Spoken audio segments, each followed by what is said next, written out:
guys, welcome back to our channel. இன்னைக்கு நம்மளோட சேனல்ல நம்ம எதை பத்தி பார்க்க போறோம் அப்படின்னு பார்த்தீங்கன்னா ரொம்பவே வந்து ஒரு சென்சிட்டிவான டாபிக் பற்றி தான் நான் வந்து இன்னைக்கு வந்து உங்க கூட ஷேர் பண்ணிக்க போகிறேன். அது என்ன அப்படின்னு பார்த்தீங்கன்னா, நிறைய பேர் நினைக்கிறாங்க சூசைடு வந்து நம்மளுக்கு இருக்கிற பெயின்லேருந்து நம்ம தப்பிச்சிருவோம் அப்படின்னு நினைக்கிறாங்க. ஆக்சுவலாக அது கிடையவே கிடையாது. டெத் அப்படிங்கிறது வந்து எண்டு கிடையாது. அது நெக்ஸ்ட் லைஃபோட பிகினிங் அப்படிங்கிறது தான் 100% உண்மையான ஒரு விஷயம். இந்த டாப்பிக்கை நான் பேசுகிறதுக்கு காரணம் என்ன அப்படின்னா, தமிழால ரீசெண்டாக நான் பார்த்தேன். ஒரு 5 தடவை நான் ட்ரை பண்ணேன் சார், நான் ஒரு 3 தடவை ட்ரை பண்ணியிருக்கேன் சார் அப்படின்னு சொல்கிறாங்க. ட்ரை பண்ணுறதுக்கு சூசைட் என்ன எக்ஸாமா இல்லை வேறு எதுவுமா? வாழ்க்கைங்க ஒரு தடவை தான் கிடைக்கும்.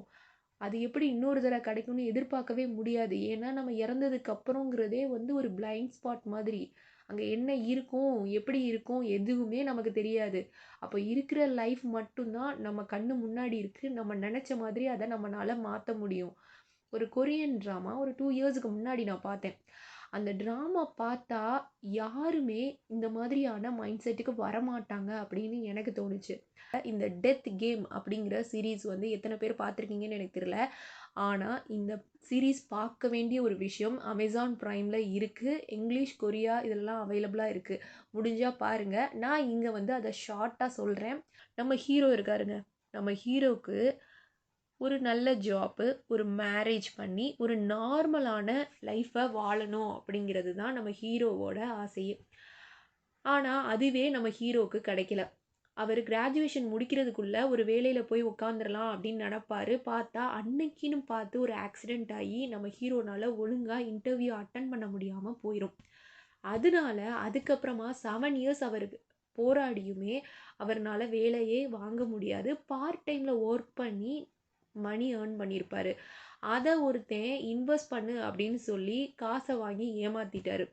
ஸோ காசும் போய் வேலையிலையும் செலக்ட் ஆகாமல் போய் அந்த நேரத்தில் லவ்வரை பார்க்க போகிற நம்ம ஹீரோவோட லவ்வர் பார்த்தீங்க அப்படின்னா இன்னொரு பையனோட வந்து இறங்குவாங்க. இதை பார்த்த நம்ம ஹீரோ என்ன ஏதுலாம் விசாரிக்காமல் பக்கத்தில் போகும்போது அந்த என்வலப்பையும் நம்ம ஹீரோயின் கொடுத்துட்றாங்க. அதை வாங்குற நம்ம ஹீரோ பார்த்தீங்க அப்படின்னா நெக்ஸ்ட்டு வந்து ஒரு இன்டர்வியூ அட்டன் பண்ணுறதுக்காக தான் என்வலப்பை கொடுக்குறாங்களோ அப்படின்னு நினச்சிக்கிட்டு கடைசியில் நீ வேற யாராவது பார்த்துக்கோ அப்படின்னு சொல்லிட்டு அங்கேருந்து கிளம்பிடுறாரு. சரி வீட்டுக்கு தான் போகிறாருன்னு பார்த்தா வீட்டில் இருக்கிற திங்ஸ் எல்லாத்தையும் வெளியில் தூக்கி போட்டிருக்காங்க ரெண்ட் கட்டலின்னு சொல்லிட்டு.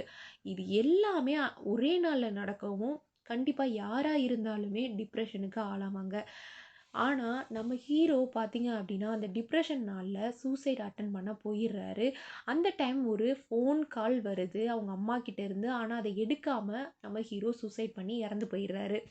இறந்தவர் நேராக பார்த்தீங்க அப்படின்னா கண்ணை முழிக்கிறாரு. அவருக்கு முன்னாடி டெத்து வந்து நிற்கிறாங்க.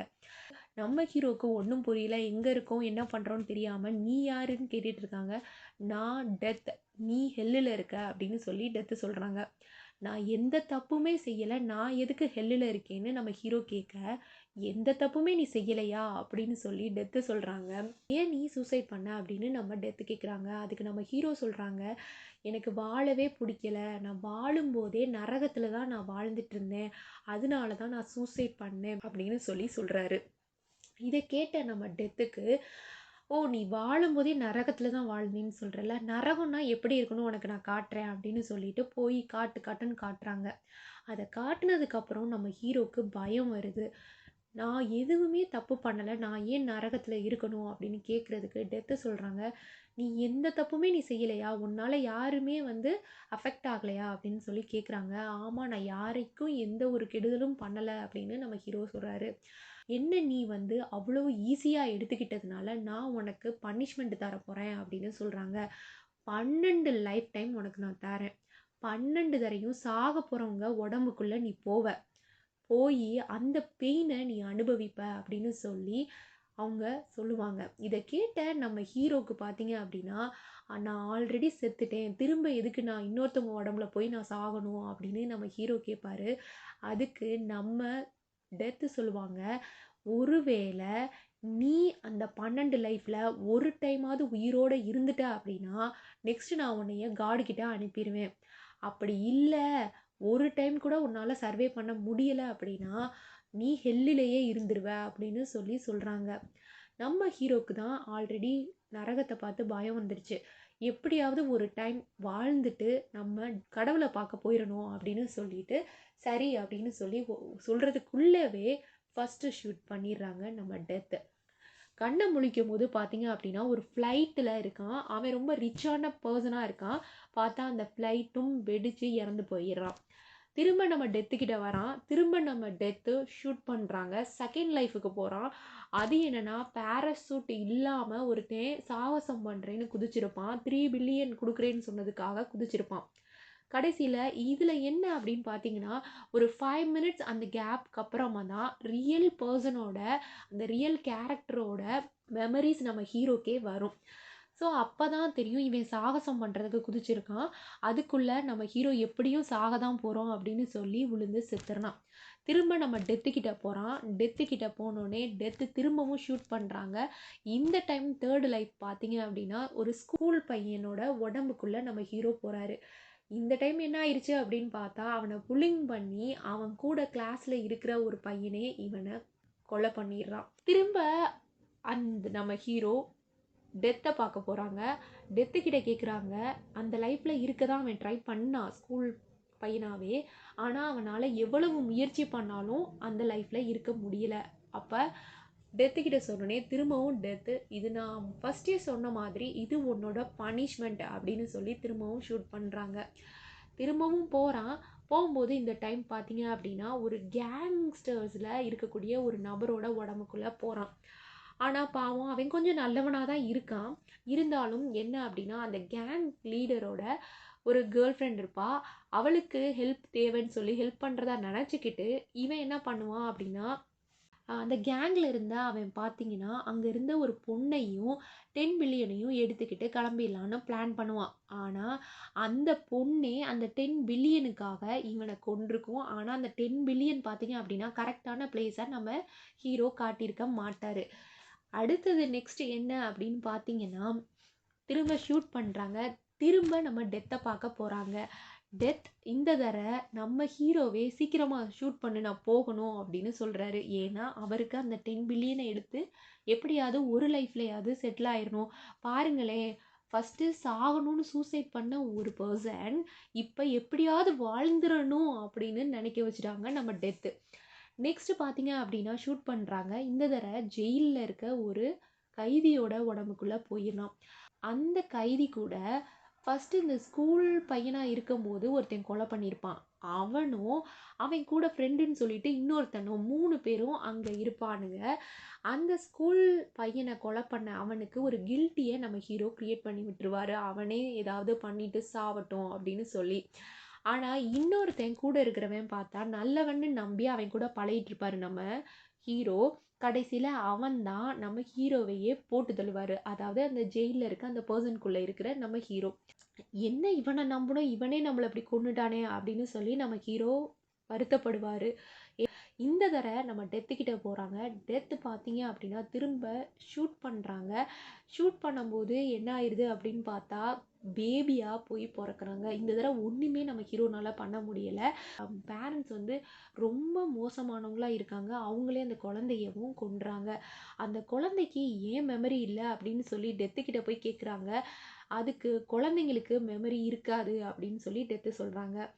நெக்ஸ்ட் வந்து ஷூட் பண்றாங்க. திரும்ப பார்த்தா, நான் எவ்வளவு முயற்சி பண்ணாலும் என்னால இருக்க முடியல அப்படின்னு சொல்லி நம்ம ஹீரோ சொல்றாங்க. எனக்கு இது வேணவே வேணாம். நான் சீக்கிரமா ஷூட் பண்ண பனிஷ்மெண்ட்டை முடிச்சு விடுறேன் அப்படின்னு சொல்லிட்டு சொல்றாங்க. அதே மாதிரி ஷூட் பண்றாங்க. இந்த டைம் பார்த்தீங்க அப்படின்னா, ஒரு ஹேண்ட்ஸம் மேனா ஒரு மாடலோட உடம்புக்குள்ள போயிடுறாரு நம்ம ஹீரோ. அது ஆல்ரெடி அந்த 10 பில்லியன் பார்த்தீங்க அப்படின்னா, ஜெயில் பிரிசனரா இருக்கும்போது அவர் வச்சிருந்த லாக்கர்லேருந்து எடுத்திருப்பாரு. அந்த காசை கொண்டு போய் நம்ம ஹேண்ட்ஸம் மாடல் என்ன பண்ணுவாரு அப்படின்னா, அந்த டைம் முடியறதுக்குள்ள போய் எடுத்துறணும் அப்படின்னு சொல்லி எடுத்துட்டு, வீட்டுக்கு போய் பார்த்தா தான் தெரியும், இந்த பையன் அழகாவும் இருப்பான், வசதியாவும் இருப்பான்.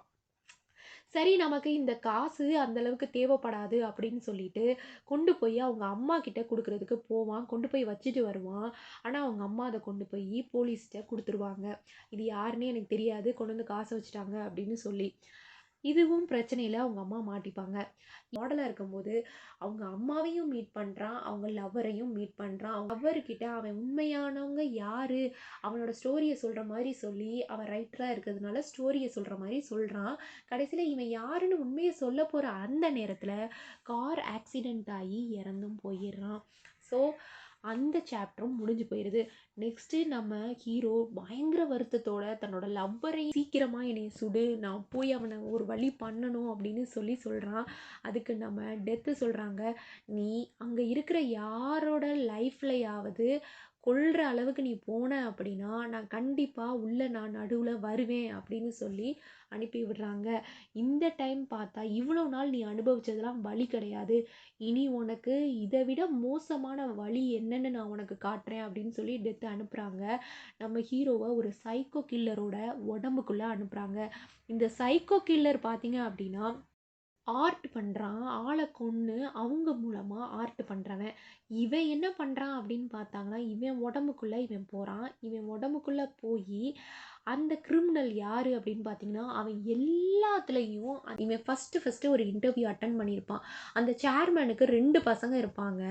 அதுல ஒரு பையன் தான் இவன். ஒருத்தனை ஃபர்ஸ்ட்டு ஃப்ளைட்லயே போட்டிருப்பான். ஸோ இங்க நடந்த நெறைய இன்சிடென்ட் ஸ்கூல் மர்டரை தவிர, பேபியை தவிர மற்ற எல்லாமே இந்த வில்லன் தான் அதில் சம்மந்தப்பட்டிருப்பான். அதனால அவனை எப்படியாவது போட்டுறணும் அப்படின்னு சொல்லி நம்ம ஹீரோ ட்ரை பண்ணுவார். ஆனால் என்ன அப்படின்னா இவன் கையாலேயே இவனே வேணுக்குனே நம்ம ஹீரோ செத்துருப்பாரு. ரொம்ப கொடூரமாக அந்த விஷயம் நடந்திருக்கும். டெத்து கிட்ட போனோடனே எப்படி இந்த தடவை எக்ஸ்பீரியன்ஸ் எப்படி இருந்துச்சு அப்படின்னு கேட்குறாங்க. அதுக்கு நம்ம ஹீரோ சீக்கிரமா சுடு போகணும்னு சொல்கிறாங்க. நம்ம ஹீரோ வந்து லைட்டாக ஸ்மைல் பண்ணுறாரு. அப்போவே நம்ம டெத் அப்போ நீ வேணுக்குன்னு தான் செத்தியா அப்படின்னு சொல்லி சொல்கிறாங்க. அப்போ உனக்கு இன்னும் நான் என்ன சொல்ல வரேன்னு புரியலை அப்படின்னு சொல்லி ஷூட் பண்ணுறாங்க. இந்த தர டிடெக்டிவோட உடம்புக்குள்ளே போயிடுறாரு. டிடெக்டிவோட உடம்புக்குள்ளே போனவர் ஆல்ரெடி இந்த சைக்கோ வந்து கொல்றது எல்லாத்தையும் எவிடன்ஸ் வேணும் அப்படிங்கிறதுக்காக கேமரா வச்சுருந்துருப்பாரு. அங்கே இருந்த அந்த காப்பியை எடுத்துகிட்டு வந்து அவனோட உண்மையான செல்ஃபை காட்டி அவன் கெட்டவன் அப்படிங்கிறதையும் காட்டிடுவார். அவனுக்கு அந்த வில்லனுக்கு ஒரு ஆக்சிடெண்ட்டும் ஆகி அவனுக்கு 2 காலும் போயிடும். ஸோ டிடெக்டிவாக இருக்கும்போது அவர் நினச்ச வேலையை அவர் செஞ்சிடுறாரு. இனி அவனால் ஒன்றும் செய்ய முடியாது வில்லனால் அப்படின்னு. நெக்ஸ்ட்டு அவர் டிடெக்டிவாக இருக்கும்போது அவர் கூட ஃப்ரெண்டுன்னு சொல்லிட்டு ஒருத்தவங்க இருப்பாங்க. அவங்களுக்கு ஒரு ஃபேமிலியும் இருக்கும். ஸோ அவங்கள காப்பாற்றணும் அப்படிங்கிறதுக்காக இந்த தடவை நம்ம டிடெக்டிவாக இருக்கும்போது சூசைட் பண்ணிடுறாரு. இந்த தடவை நம்ம டெத்து கேட்குது, உன்னை நான் சூசைட் பண்ணக்கூடாதுன்னு சொல்லியிருக்கேனா இல்லையா அப்படின்னு சொல்லும்போது நம்ம ஹீரோ சொல்கிறாரு, என் ஃப்ரெண்டுக்காக தான் அவனுக்காக தான் நான் பண்ணினேன், அவனுக்கு ஃபேமிலிலாம் இருக்குது அப்படின்னு சொல்கிறாரு. நீ என்ன ரீசன் சொன்னாலும் அதை ஏற்றுக்க முடியாது, நீ இன்னும் கற்றுக்கவே இல்லை அப்படின்னு சொல்லி திரும்பவும் ஷூட் பண்ணிடுறாங்க. இப்போ என்ன ஆகிடுது அப்படின்னா பெக்கரோட உடம்புக்குள்ள இந்த தடவை போகிறாரு. அவர் சரி இங்கே தானே டிடெக்டிவோட இறுதி சடங்கு நடக்குது, அதை நம்ம போய் பார்க்கலாம் அப்படின்னு சொல்லிட்டு போகிறாரு. அங்கே போனால் அங்கே இவரை யாருக்குமே தெரியாது தானே, ஏன்னா இப்போ அவர் இருக்கிற உடம்பு வந்து பெக்கர். ஸோ அவர் டிடெக்டிவ் கிடையாது, இறந்துட்டாரு. அப்படின்னு இருக்கும்போது நீ யார் காப்பாற்றினாரோ, நம்ம ஹீரோ யாரை காப்பாற்றினாரோ அவங்களே நீ யார் அப்படின்னு கேட்ட செகண்டு தான் நம்ம ஹீரோக்கே புரியுது, நம்ம எவ்வளவு நல்லது பண்ணாலும் எல்லா விஷயமும் வேஸ்ட்டு, அது நம்மளோட ஓன் ஐடென்டிட்டி கிடையாது, அது இன்னொருத்தவங்க ஐடென்டிட்டியில் நம்ம பண்ணுறோம், நம்ம பண்ணுறது எல்லாமே அவங்களுக்கு தான் போய் சேருமே தவிர நமக்கு அதனால எந்த ஒரு பலனும் கிடையாது அப்படின்னு சொல்லி நம்ம ஹீரோவுக்கு புரியுது. இவ்வளோ நாள் நம்ம ட்ரை பண்ணி அப்படியே வாழ்ந்தாலும் அது வேஸ்ட்டு, அடுத்தவங்க லைஃப்பில் நம்ம வாழ்ந்தாலும் நம்மளோட ஓன் ஐடென்டிட்டி கிடையாது அப்படின்னு சொல்லிட்டு குடுன்னு ஓடுறேன்னு சொல்லிட்டு ஸ்டெப்ஸில் தடுமாறி விழுந்து பெக்கராக இருக்கும்போது இறந்து போயிடுறாரு. திரும்ப நம்ம டெத்துக்கிட்ட போகிறாங்க. டெத்துக்கிட்ட போன உடனே நீ ஏன் என்னை இப்படி கொடுமைப்படுத்துகிற அப்படின்னு சொல்லி அவருக்கு கோபத்தில் கத்திக்கிட்டு இருப்பார். அப்படி கத்தும்போது நம்ம ஹீரோட்ட நம்ம டெத்து சொல்லுவாங்க, நான் ஃபஸ்ட்டே சொன்ன மாதிரி இது உன்னோட பனிஷ்மெண்ட் அப்படின்னு சொல்கிறாங்க. உடனே நம்ம ஹீரோ பார்த்தீங்க அப்படின்னா இன்னும் 2 லைஃப் தானே இருக்குது, சீக்கிரமாக சுடு, சீக்கிரமாக நான் முடிச்சு விட்டுட்டு நான் ஹெல்லிலே இருந்துக்கிறேன் அப்படின்னு சொல்லி நம்ம ஹீரோ சொல்கிறாரு. அதே மாதிரி நம்ம டெத்தும் ஷூட் பண்ணுறாங்க. ஷூட் பண்ண அடுத்த செகண்டு தான் அவரு இன்னொருத்தவங்க உடம்புக்குள்ள போறாரு. அந்த உடம்பு யாரு அப்படின்னு பார்த்தீங்கன்னா, ஃபர்ஸ்ட் இன்டர்வியூ அட்டெண்ட் பண்ணும்போது ஒரு ஆக்சிடென்ட் நடந்திருக்கும். அந்த ஆக்சிடென்ட்னால தான் நம்ம வேலையில சேர முடியாம போயிருக்கோம். அவரோட உடம்புக்குள்ளேயே இந்த தடவ போயிருவாரு. அந்த மனுஷன் பார்த்தா பாவம் ரொம்ப கஷ்டப்பட்டு பயங்கரமா உழைச்சு குடும்பத்துக்காக செஞ்சுட்டு இருந்திருப்பாரு. ஆனா அந்த ஆள் என்ன ஆயிடுச்சு அப்படின்னா, கடைசியா வேலையும் இல்ல. வயசாயிருச்சு, நாட்கள் ஓடிருச்சு. போனா கடைசில அவங்க குடும்பமும் அவரு கூட இல்ல. டிவோர்ஸ் பண்ணிட்டாங்க. ஸோ பயங்கரமான வலியில அவரும் இருக்காரு. அதனால அவரு சூசைட் பண்றதுக்காக போயிட்டுருக்காரு. அவர் உடம்புக்குள்ள தான் நம்ம ஹீரோ இருக்காரு. நம்ம ஹீரோ அவரு ஃபேஸ் எதையுமே பார்க்காம வேகமா ஓடுறாரு. கார்ல நானா தானே சாகக்கூடாது. கார்ல அடிபட்டு ஆக்சிடென்ட் மாரி சாகலாம்ல அப்படின்னு சொல்லிட்டு போறாரு. அடிபடவும் செய்றாரு. ஆனா அந்த டயத்துல தான் பார்க்குறாரு, அங்க இவனே ஒரிஜினலா இருந்த அந்த டைமுக்கு நம்மளோட டெத்து கொண்டு போயிருப்பாங்க. அங்க வில்லனும் இருப்பாங்க. ஆனா இவன் ஹெல்ப் பண்ணுங்கன்னு கேட்டது நம்ம வில்லன பார்த்து கேட்டாங்கன்னு வில்லன் தப்பா நெனச்சிருப்பான். ஆனா ஆக்சுவலா அவன் ஹெல்ப் கேட்டது வில்லன் பக்கத்துல இருந்த டெத்து கிட்ட கேட்டிருப்பான். ஸோ நம்ம ஹீரோவா இருக்கிற அந்த ஆக்சிடென்ட் ஆன அந்த நபர் வந்து உண்மையான ஹீரோ கிட்ட சொல்ல ட்ரை பண்ணுவாங்க. "நீ சூசைட் பண்ணாத" அப்படின்னு சொல்லி. ஆனா அது நம்ம ஹீரோவோட காதுல கேட்காது. அடுத்தது இறந்துடுறாங்க. திரும்ப டெத்து கிட்ட போறாங்க. அப்பதான் நம்ம ஹீரோக்கு தெரியுது, டெத்துனால நம்மளோட பாஸ்ட்டுக்கும் கொண்டு போக முடியும் அப்படின்னு சொல்லி. உடனே நம்ம ஹீரோ வந்து, "இன்னும் ஒரு லைஃப் தான் இருக்கு. சீக்கிரமா ஷூட் பண்ணு. எப்படி இருந்தாலும் என்னால சர்வே பண்ண முடியாதுன்னு எனக்கு தெரிஞ்சிருச்சு. அதனால நீ ஷூட் பண்ணி முடிச்சு விடு" அப்படின்னு சொல்லி நம்ம ஹீரோ சொல்றாரு. அதுக்கு நம்ம டெத்து சொல்றாங்க, "ஓகே நான் ஷூட் பண்றேன். ஆனா எனக்கு சந்தேகம் தான். ஏன்னா நீ இந்த தடவ வருவியான்றது" அப்படின்னு சொல்லி ஷூட் பண்றாங்க. அவங்க ஷூட் பண்ணதுக்கப்புறம் முழிக்கிறாரு நம்ம ஹீரோ. முழிச்சு பார்த்தா, அவர் இருக்கிற வீடு தெரிஞ்ச வீடு மாதிரி இருக்கு. அங்க அவரோட ஃபோட்டோ இருக்கு. அப்படியே போய் கண்ணாடியில பார்க்குறாரு. இப்ப இருக்கிறது அவங்க அம்மாவோட உடம்புல இருக்கிறாரு. அப்போ தான் அவருக்கு பயங்கரமான பெயினா இருக்கு. ஏன்னா, கண்டிப்பா அம்மா உடம்புல இருக்கிறதுனால அம்மாவ சேவ் பண்ணியே ஆகணும். எப்படியாவது உயிர் பொழச்சே ஆகணும் அப்படிங்கிறதுக்காக வாழணும்னு முடிவெடுக்கிறாரு. கஷ்டப்பட்டு ரொம்ப வருஷம் வாழ்ந்து இயற்கையா அவங்க அம்மா இறக்குற வரைக்கும் அவங்க அம்மா உடம்புக்குள்ளே இருக்கிறாரு. இடையில அவங்க அம்மா உடம்புக்குள்ள போறாரு. அந்த கேப்ல தான் அவருக்கு அந்த மெமரி வருது. அந்த மெமரி அவங்க அம்மா மெமரி வந்ததுக்கு அப்புறம் தான் நம்ம ஹீரோக்கு எதுக்கு இந்த டெத் வந்து இப்படி ஒரு பனிஷ்மெண்ட்டை இவனுக்கு குடுத்தாங்க அப்படிங்கிறது அப்பதான் தெரியுது. ஏன்னா, அவங்க அம்மா வந்து ரொம்ப நல்ல ஹேப்பியான லைஃப்ல இருந்திருப்பாங்க. அவங்க அப்பா இறந்ததுக்கப்புறம் தன்னோட குழந்தைய பார்த்துக்கணும் அப்படிங்கிறதுக்காக பயங்கர கஷ்டப்படுவாங்க. மணி சேர்த்து வச்சு நம்மளோட பையனுக்கு ஃப்யூச்சர்ல யூஸ் ஆகும் அப்படிங்கிறதுக்காக அமௌண்ட் சேர்த்து வச்சுட்டு இருந்திருப்பாங்க. இப்படி அவங்க அம்மா அவங்களுக்குன்னே இல்லாம அவன நினைச்சு ஃபுல் அண்ட் ஃபுல்லா தன்னோட பையனுக்காகவே வாழ்ந்திருப்பாங்க. அதுவும் அவன் இறந்த அந்த சமாதிய பார்க்குறதுக்காக தினம் போய் அவன பார்க்குறது, அவங்க கால் வலிய கூட ஹைட் பண்ணிட்டு, இந்த மாதிரி அவங்க கால் வலியையும் பெருசா நினைக்காம, உழைச்சுக்கிட்டு மத்தவங்க சுத்தி இருக்கிறவங்க இவங்கள வந்து அன்லக்கி பெர்சனா நெனச்சாலும் கூட, அவங்க ஒரு வேலைய பார்த்துட்டு அவ்வளோ ஒரு வாழும்போதே நரகத்துல வாழ்ந்தது அவங்க அம்மா மட்டும் தான். அப்படிங்கிறத அவன் வந்து அவங்களோட மெமரி வந்ததுக்கு அப்புறம் தான் உணர்றான். நம்ம மிகப்பெரிய தப்பு நான் பண்ணிட்டேன். சூசைட் அப்படிங்கிறது வந்து ஒரு முடிவில்ல அப்படிங்கிறத நம்ம ஹீரோ இந்த லைஃப்ல தான் புரிஞ்சுக்கிறாரு. கண்டிப்பா நம்ம அம்மாவோட இருந்து, நம்ம அம்மாவாவே வாழ்ந்துறணும் அப்படின்னு சொல்லி, கடைசியா அவங்க அம்மா உடம்புலே இருந்து, அவங்க அம்மா மாதிரியே இயற்கையா இறந்தும் போறாரு. இறந்ததுக்கு அப்புறம் டெத்து கிட்ட போற அவரு பயங்கரமா அழுகுறாரு. டெத்து கேட்குறாங்க, "இந்த டைம் ரொம்ப நாள் இருந்துட்ட போல" அப்படின்னு கேட்குறாங்க. அதுக்கு நம்ம ஹீரோ சொல்றாங்க, "இத்தன தடவ நான் வந்து ரொம்பவே பெயின்ஃபுல்லான டெத்த ஃபேஸ் பண்ணேன். ஆனா எனக்கு அதுல இருந்த வலிகள விட, என்னோட லவ்வர் இறந்ததும், எங்க அம்மா வந்து எனக்காக அவ்வளவு செஞ்சிருக்காங்க. அவங்கள பத்தி நான் ஒரு செகண்ட் கூட யோசிக்காம, இப்படி ஒரு தப்பான முடிவ நான் எடுத்துட்டேனே அப்படின்னு சொல்லி, எனக்கு ரொம்பவே கஷ்டமா இருக்கு" அப்படின்னு சொல்லி அழுகுறான். அப்போ தான் திரும்ப டெத்துக்கிட்ட கேட்குறான், எனக்கு ஒரே ஒரு வாய்ப்பு தர முடியுமா அப்படின்னு கேட்குறான். அதுக்கு நம்ம டெத்து சொல்கிறாங்க, நம்மளோட கண்டிஷன் படி நீ ஒரு லைஃப்பை வாழ்ந்துட்ட, அதனால நெக்ஸ்ட்டு நான் உன்னைய காட் கிட்ட அனுப்ப போகிறேன் அப்படின்னு சொல்கிறாங்க. அதுக்கு நம்ம ஹீரோ இல்லை எனக்கு ஒரே ஒரு லைஃப் கொடுங்க அப்படின்னு சொல்லி கேட்குறான். அதுக்கு நம்ம டெத்து கேட்குறாங்க, நீ எதுக்கு இப்போது அந்த ஒரு லைஃப் கேட்குற அப்படின்னு கேட்குறாங்க.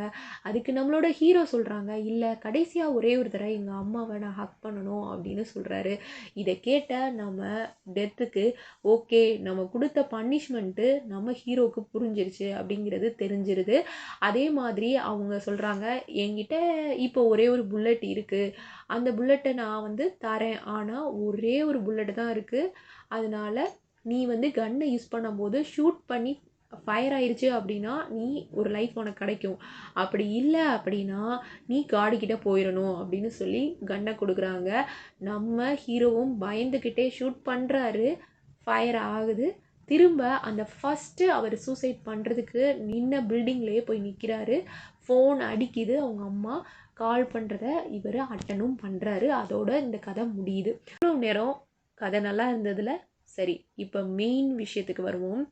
அதாவது இந்த ஹீரோ மாதிரி நம்மளில் நிறையா பேர் நிறையா விஷயத்த இப்போ ஃபேஸ் பண்ணிகிட்ருப்போம். ஓ, என்ன வாழ்க்கை இது, இது வாழ்கிறதுக்கு பேசாமல் செத்துடலாம் அப்படிங்கிற மைண்ட் செட் நிறைய டைம் நிறைய பேருக்கு வரதான் செய்யும். ஆனால் டெத் அப்படிங்கிறது ஒரு எண்டே கிடையாது, அது நெக்ஸ்ட் லைஃபோட பிகினிங்.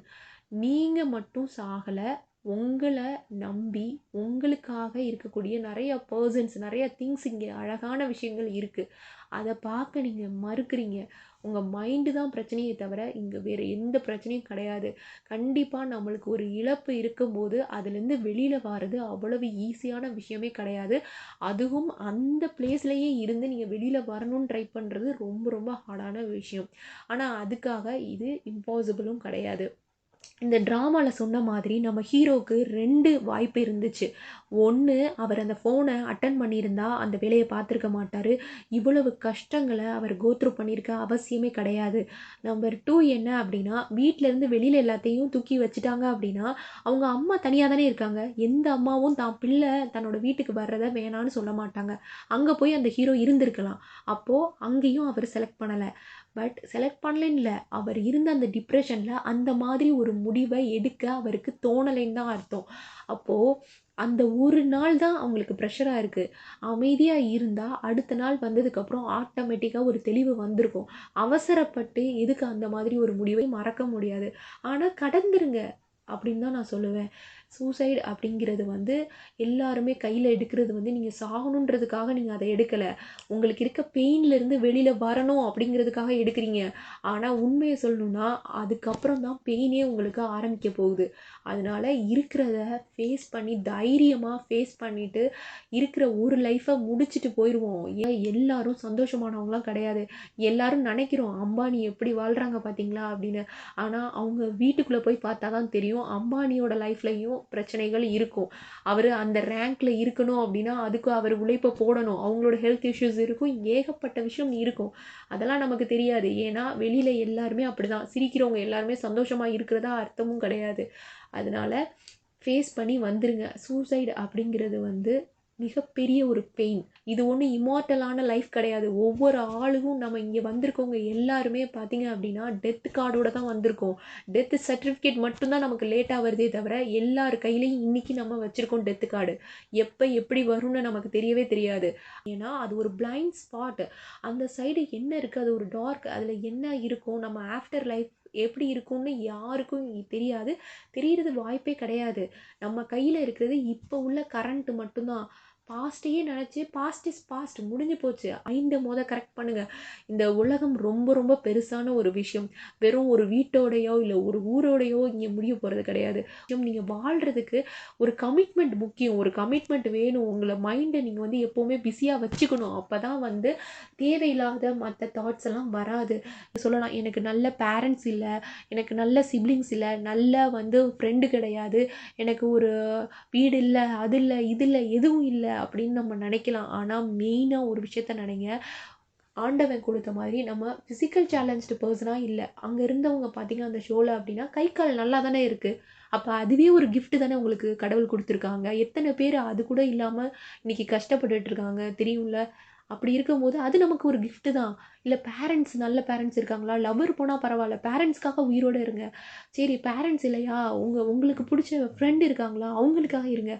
இருக்கிறதுக்கு 1000 காரணங்கள் இருக்கு. ஆனா நீங்க சூசைட் பண்றீங்க அப்படின்னா, கண்டிப்பா அதுக்கு ஒரே காரணம், நீங்க பெயின்லேருந்து வெளியில வரணும்னு நெனைக்கிறீங்க. ஆனா அது ரியாலிட்டியே கிடையாது. நீங்க அத விட மோசமான ஒரு பெயின்ல தான் போய் மாட்டிக்க போறீங்க. அதனால அது வேண்டாம். நம்ம அத செலக்ட் பண்ணவே வேண்டாம். அப்படி ஒரு சாய்ஸ் நம்ம கையிலேயே இல்லைன்னு வச்சுக்கோங்க. இந்த வீடியோ கண்டிப்பா உங்களுக்கு யூஸ்ஃபுல்லா இருந்திருக்கும் அப்படின்னு நான் நினைக்கிறேன். இந்த வீடியோ யாருக்காவது தேவைப்படும் அப்படின்னு நினைச்சீங்கன்னா, அவங்களுக்கும் ஷேர் பண்ணுங்க. நெக்ஸ்ட் வீடியோல பார்ப்போம். தேங்க் யூ ஃபார் வாட்சிங் this video guys. Take care. By.